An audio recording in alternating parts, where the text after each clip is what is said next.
Happy New Year. My name is Fred Baerenz. I'm the President and Chief Executive Officer of AOG Wealth Management. A couple of weeks ago, I had the opportunity to meet with executives from the Silverstein properties. They are doing the real estate development work for one of the funds we utilize for Opportunity Zones, a new tax incentivized program promulgated in the 2017 Tax Cuts and Jobs Act.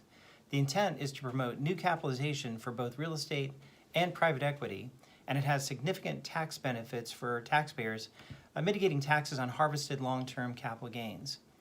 In the early 1990s, I served as a vice president for both First American Title and Commonwealth Land Title. In that role, I worked with major law firms and real estate clients as an escrow officer for transacting institutional quality commercial real estate. I was able to catch up with Marty Berger, the Chief Executive Officer of Silverstein Properties, a few weeks ago. Silverstein has done quite a bit of work with the Lerner Companies of Washington, D.C., who also own the world champion Washington Nationals. Our group handled escrow work for them on Tyson's 1 and Tyson's 2 malls, the Spectrum Center, Dulles Town Center, and many other properties. Marty still communicates often with Art Fusilla, their executive vice president at Lerner, who I met with monthly over several years with the Loudoun Partnership back in the late 1980s and 90s. This was a proxy for an economic development authority for Loudoun County. Marty and I discussed the changing economic and political environment for the development of real estate around the country, and particularly in New York City and the Washington, D.C. metropolitan area.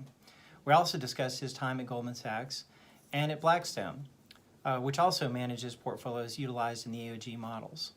Silverstein is best known for acquiring the World Trade Center just 7 weeks before the tragic 9/11 terror attacks, and then spending the next 2 decades rebuilding the hallowed site. Berger, 54, joined the family firm in 2009 as an executive vice president to be groomed as a successor to founder Larry Silverstein, who was then in his late 70s. Berger was appointed co-CEO in 2012 and became the company's sole chief executive officer just 2 years later as Mr. Silverstein moved into the role of chair. The reason we use qualified opportunity zones is to provide special tax benefits to our clients. But honestly, we always think about the 2 aphorisms that I really like to quote. One is, we don't let the tax tail wag the investment dog.